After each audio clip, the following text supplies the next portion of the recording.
Okay, we're at the northwest corner going down the west wall. We don't see any soffit vents, so that tells us we have an enclosed attic. And this is siding. They call it cement siding, and it is. It is, but take a piece of this siding and drop it in a 5-gallon bucket of water overnight and see what you got. So, come over here. The butt ends are not supposed to be sealed. And then, beneath the butt ends, we're supposed to have flashing tape. And I don't see any flashing tape. They do make some fancy little gizmos that go in there, and they're hard to see, but I don't see it. I don't see flashing tape. I see the butt ends were improperly sealed. Now, when you have a cement siding wall like this, structure, envelope, okay, it takes maintenance because the sealant shrinks and pulls away. And part of the reason why these butt ends were not supposed to be sealed is because they let water drain off, so that's not happening. I can tell right here that this is a post-tension slab foundation. It's very strong. They got cables running through it. That's a good thing. And then our siding, like underneath here, let's see if I can get back to the, come on, talk to me. Damaged siding on first course beneath primary bedroom west window. Okay. And all this needs to be sealed and taken care of. It's not like brick. Okay. Brick you can pretty much forget for longer periods of time. The siding, you got to stay on top of it. Now I've got moisture that's coming up out of here. Is that coming from the bathroom, or is that coming from the showers, or what? You kind of see that little moisture mark on the foundation perimeter. So we're going to be looking at that a little closer.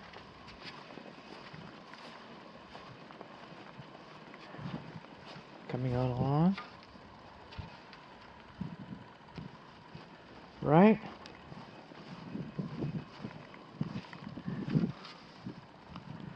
Got 4 courses right about there. Right about there we have a nail head shining through. Now a tree shouldn't be closer to a slab foundation than 30 feet to allow for the root growth. You don't want the roots taking moisture away from your foundation. We want a nice even amount of foundation. We're on expansive clay soil here. You want a nice even amount of moisture around the perimeter. You don't want your trees robbing it. You also, tree roots grow and they can actually move your foundation. So one will suck it down and one will push it up. And no, they don't even themselves out. And no, you're not going to have anything to say about this. I'm looking down the street. There's 2 trees in every yard going that direction. There's 2 trees in every yard going in that direction. That's by design. You've got a homeowners association that probably require you to have 2 trees in your yard. Where do termites live? It's in the ground. Oh, what do they eat? Dead wood. Oh. What's wood mulch? Dead wood on the ground next to your house. Oh, that's called a clue. That's called a clue.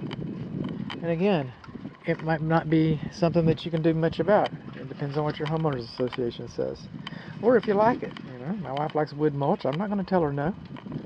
So, you know, there's that too.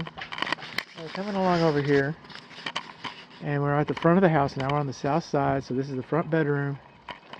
And unlike the other windows around the house, these 2 windows are different in that there's more than 24 inches above them in the soffit. Okay, now with that 24 inches, okay, now this top rail, the old top rail, it's a little better. This top rail is supposed to have Z-bar flashing. Some people call it cap flashing, call it what you will, but you're supposed to have flashing that goes behind the wall, over the top of that, and it barely peeks out over this cap flashing. And then that will seal up, okay, because we have overcuts over here. and overcuts over here. And all this applies to this window because the other windows aren't so high. We got some issues. Well, look at there. We got a break in our casement right here. Look at that. There we go. A break in the vertical casement on the east side of the front bedroom windows.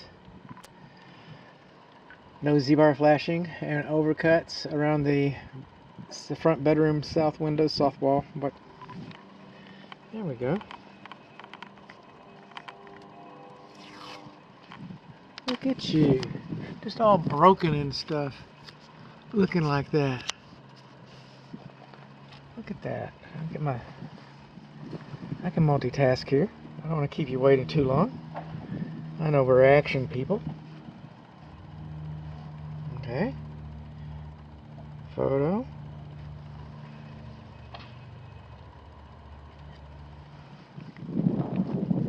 Oh, and just when I said it was just this window, just when I thought I knew what I was talking about. I don't always do that. But this door casement as well should have the Z-bar cap flashing on it into your front portico. And the light is loose on your front portico and on your patio. We'll come to the patio one here in a little bit. That's a fresh air induction vent. And that's an interior duty vent.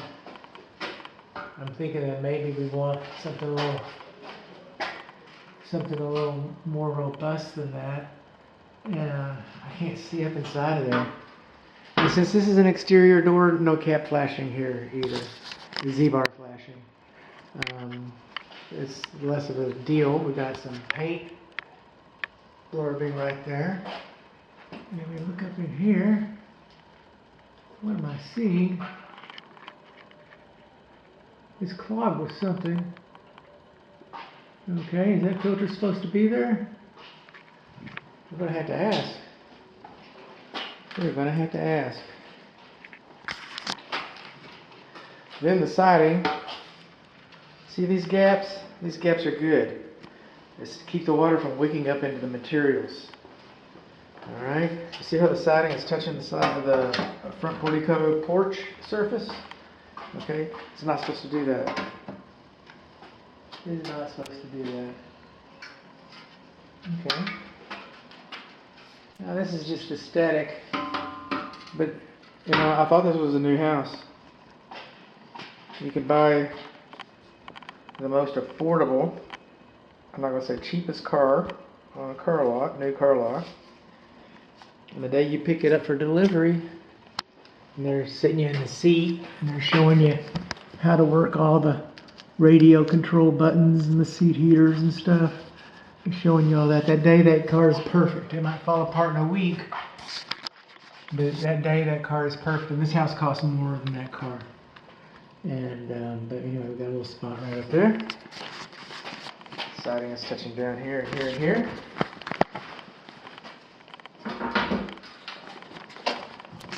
Where do termites live? You know, when it comes time to install the rain gutters, okay, when they come over here, one, they're supposed to take the water out. Let's not contribute to the drainage issues we have even without them, okay? But when the rain gutter comes up here, you're supposed to have about a 1-inch gap between the wall and the rain gutter, about a 1-inch gap right there.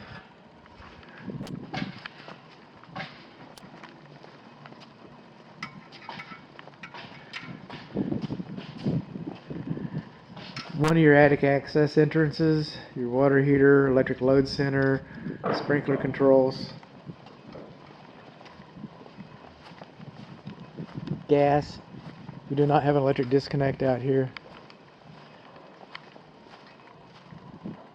This condensing unit is overfused. The fuse is larger than specified for it. So that fuse, that oversized fuse, will allow it to run in a critical mode for an extended period of time. Longer than it normally would. So to protect your system, you need the right size breaker on there. Oh, I had something around here. We're backer-uppers. It's a beautiful day. It's a beautiful Sunday. And we're coming on up here around the front again.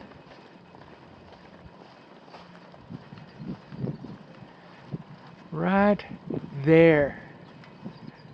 No, excuse me. Right here is flashing. It's not properly lapped over the front bedroom windows, the gable detail.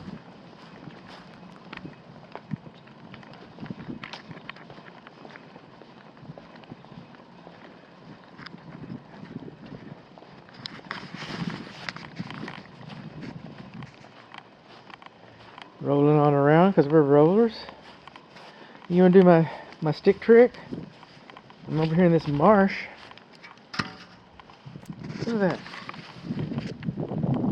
Level. Huh.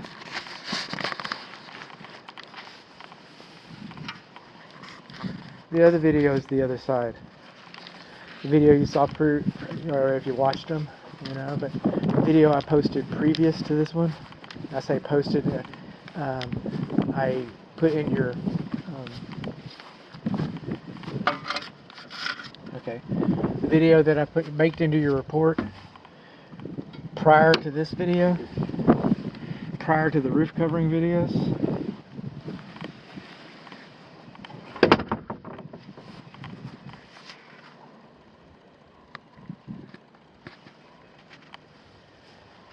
Okay. A retaining wall is farther from the structure than twice its height has no immediate effect on the structure. This retaining wall could fall down and it not affect the structure's performance. Maybe over 100 years, I don't know, 50 years, maybe 20 years, maybe 10 years, but not immediately affect foundation performance. Also, generally speaking, whoever's property the retaining wall retains, characteristically, I mean, that's you're pretty used to much hearing that they're responsible for that wall. It might be a homeowners association. There is your lawn sprinkler rain sensor coming on along. We've got a broken casement right here. We got a gas port on the patio. Now, if you're going to bring a patio grill out here, read the manufacturer's instructions. Some manufacturers don't want you grilling underneath the roof like this. It might be so you can take the gas grill out into the yard or something, but burning it on the porch may or may not be allowed. I don't know which. I do not know which. Another hanging light fixture. We're another dangling participle.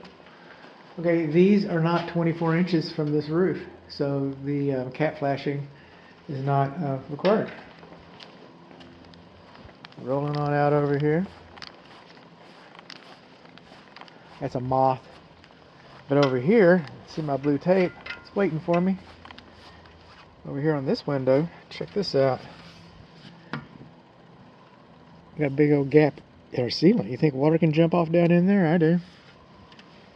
I think it jumped right off and down in there. And then we got another divot. This is the same wall, west of wall. We got two of them, one on the other side of the fence.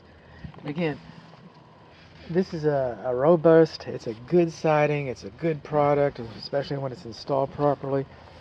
And but it does require a little more maintenance. It's not as robust as brick. So, you know, it's one of those things that to be paid attention to. You know, you want to, every once in a while you're going to come out and look at your house, see what you're making payments on.